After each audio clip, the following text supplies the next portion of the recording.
আসসালামু আলাইকুম। আমি জাফর সরকার, সাবেক সেনা সদস্য। গতকালকে ওসমান হাদিকে গুলি করার উদ্দেশ্য এক দিলে দুই পাখি মারা। চোরের চুরি কর, গৃহস্থী কর, সজাগ থাক। এগুলো যারা নির্বাচন চায় নাই বাংলাদেশে, তারাই কিন্তু এই অঘটনগুলো ঘটিয়েছে।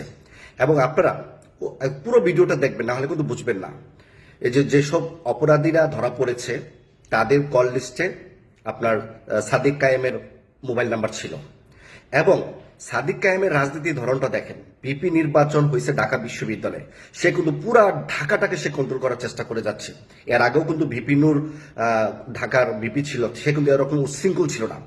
এবং সেই সাদিক কায়েমের প্যানেলে যারা আছে, তারা শিক্ষকদেরকে, ইউনিভার্সিটির টিচারদেরকে যে ধরনের অপমান, লাঞ্ছিত তারা করে যাচ্ছে, ক্ষমতা অপব্যবহার করে যাচ্ছে, এগুলো হচ্ছে তারা ক্ষমতা যাওয়ার একটা লোভ। এবং বাংলাদেশে যেন নির্বাচন না হয়, তারই একটি প্রতিচ্ছবি এই বানচাল করার জন্য এই ঘটনাগুলো তারা ঘটিয়ে যাচ্ছে।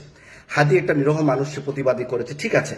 এবং গতকালকে যখন ঢাকা ৮ আসনের বিএনপি স্থায়ী কমিটির সদস্য এবং সাবেক মন্ত্রী, সাবেক মেয়র মির্জা আব্বাস সাহেব যখন ওই সাদিকে দেখতে যান, তখন একটি মেয়ে, আপনারা আসছেন কেন, ভুয়া ভুয়া ভুয়া, দেখেছেন? শুধু খালি বিএনপিকে, কারণ এগুলো একটা প্ল্যানিং করা, কাকে কিভাবে মাইনাস করতে হবে। কারণ আসলে শিবিরের কাছে, জামাতের কাছে, এনসিপির কাছে এত পরিমাণ টাকা পয়সা হয়েছে, যারা যে কোনো কাজ তারা করতে সাকসেস হবে, এটা আমি মনে করি। দেখেন, আরেকটু কথা, আমি প্রিভিয়াসে যাই। ঢাকা বিশ্ববিদ্যালয়ে যে ডাকসু নির্বাচনটা হলো, জিয়া হল, যেখানে সব বিএনপির, এবং জিয়া হল মানে ছাত্র দলের সবকিছু, ওইখানে পর্যন্ত তারা ভোটগুলো কারচুপি করে, আপনার জিয়া হলটা বুটচুপি কারচুপি করে তারা শিবিরের প্যানেলে নিয়ে এনেছে।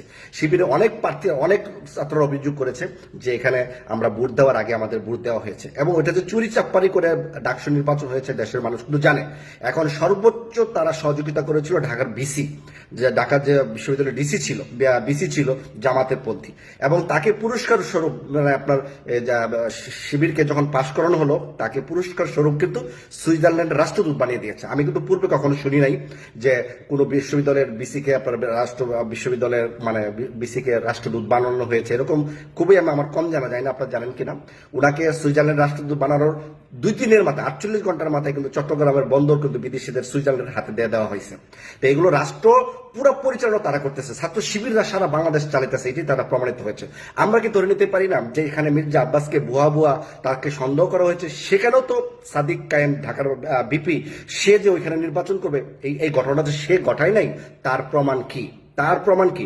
এদিকে ছাত্ররা চাচ্ছে, এনসিপিরা চাচ্ছে, এবং ভুয়া ভুয়া বলতেছে মির্জা আব্বাসকে, এবং সেই সাথে স্বরাষ্ট্র উপদেষ্টাকে পদত্যাগ করতে হবে। এক দিলে দুই পাখি। দেখেন, সারা বাংলাদেশে স্বরাষ্ট্র উপদেষ্টা, ছাত্ররা চাচ্ছে স্বরাষ্ট্র উপদেষ্টা পদত্যাগ করুক। স্বরাষ্ট্র উপদেষ্টা যদি পদত্যাগ করে, সেখানে তাদের মন মতো একজন স্বরাষ্ট্র উপদেষ্টা বসাবে, এবং এই স্বরাষ্ট্র উপদেষ্টার অধীনে কিন্তু সারা বাংলাদেশ পুলিশ বাহিনী চলে, পুলিশকে কন্ট্রোল করতে তাদের সুবিধা হবে।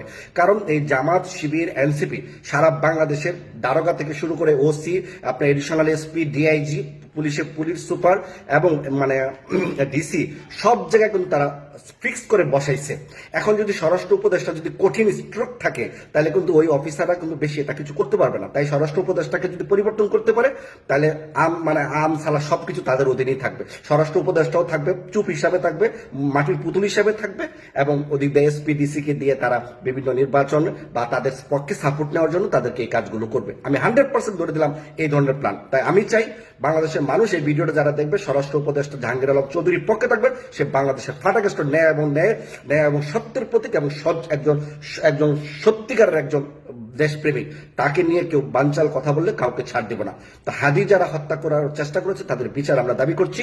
এবং সেই সাথে আমি মনে করি এই হত্যাকাণ্ডটা ঘটিয়েছে মির্জা আব্বাসকে প্রশ্নবিদ্ধ করার জন্য, যারা ঢাকা ৮ আসনের নির্বাচন করবেন। আসলে মির্জা আব্বাস একজন হেভি ওয়েট নেতা, তার সাথে ওই রিক্সাওয়ালা দাঁড়াবে, হাদি দাঁড়াবে, সাদিক কায়েম দাঁড়াবে, এগুলো আমরা কেয়ার করি না।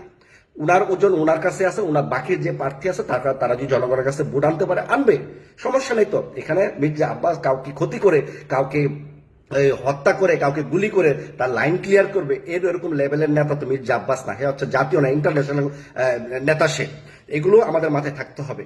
এবং আপনারা জানেন যে কিছুদিন আগে এই ঢাকাটাকে নিয়ন্ত্রণ করার জন্য ছাত্র শিবির, জামাত, এনসিপি তিনটাই কিন্তু আমি বলছি, এটা কোনো মিথ্যা কিছু না। শুধু ঢাকা সিটি কর্পোরেশন গুলো তাদের আয়ত্তে আনার জন্য না, ঢাকা সিটি কর্পোরেশন, ঢাকার মধ্যে যতগুলো নির্বাচনী আসন আছে প্রত্যেকটি আসন যেন জামাত, শিবির এবং এনসিপির অধীনে তারা যেন আনতে পারে, সেই রূপরেখায় কিন্তু তারা এগিয়ে যাচ্ছে। কিছুদিন আগে দেখেছেন জনতার মেয়র ইশরাক হোসেনকে সবাই জনতার মেয়র বলে, সারা বাংলাদেশ আওয়ামী লীগের সময় দেখেছেন তার দুর্দান্ত সাহসিকতা দেখেছেন। এখন যখন মাহমুদ সজীব ভুইয়া দেখেছেন ইশরাকের বিরুদ্ধে কত অপপ্রচার, কত ক্ষমতা অপব্যবহার করেছে ইশরাকের বিরুদ্ধে, যেন তারা এই আসনগুলো যেন জামাত এবং এনসিপির মাধ্যমে যেন এই আসনগুলো নিতে পারে, বিএনপি যেন না নিতে পারে। এবং সজীব মাহমুদ দেখেন, চিন্তা করে, সে উপদেষ্টা থাকাকালীন তার বাবা আওয়ামী লীগের নেতা ছিলেন, ওই এলাকায় যত দুর্নীতি, টেন্ডারবাজি সবকিছু তার বাবা করেছে, এবং 4টি মামলা, 3টি খুনের মামলার হত্যার মামলা কিন্তু তার বাবার উপর, তার উপরে হয়েছে। এয়ারপোর্টে অস্ত্র সহ, ম্যাগজিন সহ তার ধরা পড়েছে, এবং বিভিন্ন দুর্নীতি, বিভিন্ন টেন্ডারবাজি, বিভিন্ন সুপারিশ, বিভিন্ন প্রমোশন বাণিজ্য এই আসিফ মাহমুদ কিন্তু করেছে। কিন্তু সে যখন অবসর নিল বা নির্বাচন করবে, তখন কোনো একটা দুর্নীতি দমন কমিশন তার কিন্তু নির্বাচনে যে সে কি কি করেছে তার বিরুদ্ধে এত অভিযোগ, কেউ কিন্তু তার বিরুদ্ধে এখনো দাঁড়ায় নেই। সে সরাসরি নির্বাচন করবে ঢাকা 10 আসন থেকে, এবং হাদিকে গুলি করার পরের দিনই সে মাঠে নেমে গেছে। মানে ওই পিছনের জিনিসগুলো ভুলানোর জন্য সে মাঠে নামছে, তার বিরুদ্ধে যেন কোনো প্রচার না হয়, বুঝাবে তার পিছনে হাজার হাজার ছাত্র আছে, তার বিরুদ্ধে যদি কোনো অভিযোগ হয়, দুর্নীতির কোনো প্রমাণ হয়, এগুলো যেন কেউ না করে, ভয়ে যেন সবাই চুপ থাকে।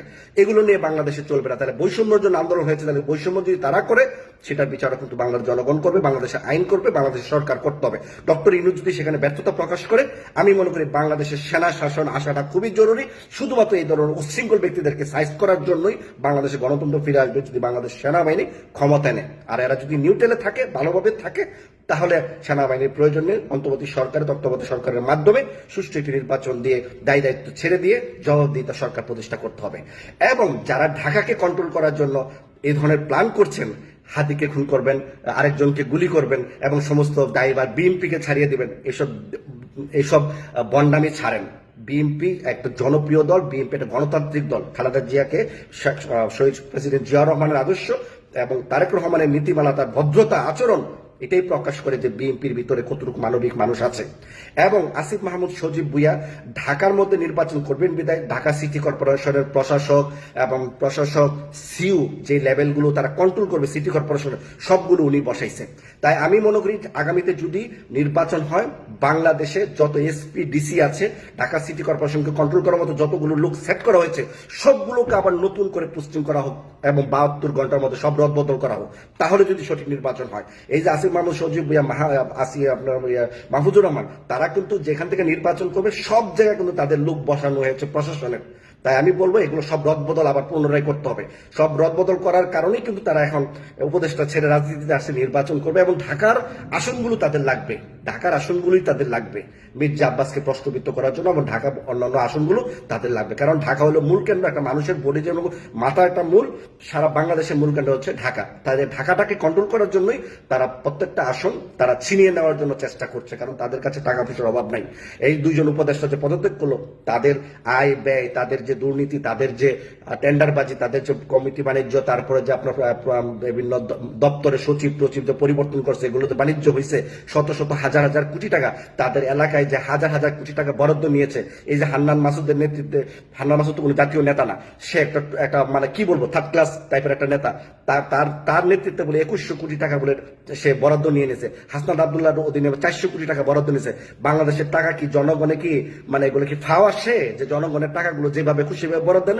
একটা বর্তমান রানিং মন্ত্রীও তো, একটা দলীয় মন্ত্রীও তো 1000-2000 কোটি টাকার কাজ পায় না। হান্নান মাসুদের মতো লোকগুলো 2100 কোটি টাকার কাজ পায়। এগুলো কি আমাদের লাগবে না? এগুলো কি রাষ্ট্রীয় কোনো ক্ষতি হচ্ছে না?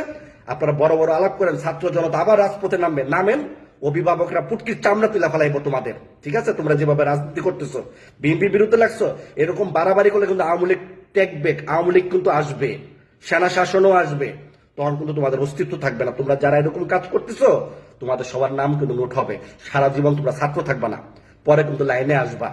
তোমরা যারা ঢাকাকে কন্ট্রোল করার জন্য, 2 নাম্বারই কাজ করার জন্য, ইস্যু তৈরি করার জন্য, নির্বাচন যেন সামনের দিকে না হয় সেরকম ভাবে তোমরা রুটম্যাপ এঁকে যাচ্ছ, এগুলো কিন্তু মানুষ বুঝে। নির্বাচন হতে হবে, আমি কথাটা বলে দিলাম। সবাই লাইভটা শেয়ার দিবেন। ওসমান হাদিকে পরিকল্পিতভাবে শিবিরের লোকেরা এটার সাথে জড়িত আছে, এনসিপির লোকেরা জড়িত থাকতে পারে, জামাত তো আছে।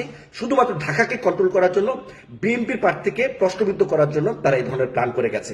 তা না হলে ভুয়া ভুয়া বললো কেন? ছাত্র শিবিররা যখন গেল তাদেরকে ভুয়া বললো না, জামাতের লোক যখন গেল তখন তাদেরকে ভুয়া বললো না, যখন এনসিপি গেল তখন তাদেরকে ভুয়া বলে নাই কেন?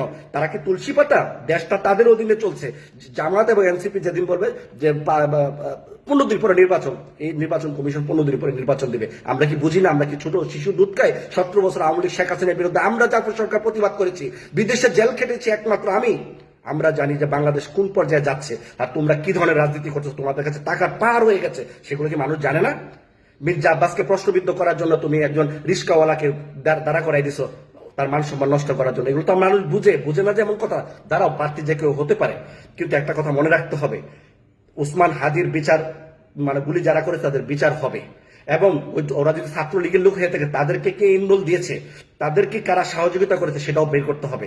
ওই যে সাদিক কায়েম আগে ছাত্রলীগ করতো, এবং ছাত্রলীগের সহযোগিতা তারা সে নির্বাচন করেছে, শিবির প্যানেলে জিতেছে, ছাত্রলীগেরই করেছে। ছাত্রলীগের সাথে তার এখনো মানে ভিতর তার যোগাযোগ আছে কিনা আমি গোয়েন্দা সংস্থাকে বলবো তার মোবাইল নাম্বার ট্র্যাপ করে সমস্ত রেকর্ড তদন্ত করার জন্য। ধন্যবাদ সবাইকে, সবাই লাইভটা শেয়ার দিবেন। আসসালাম।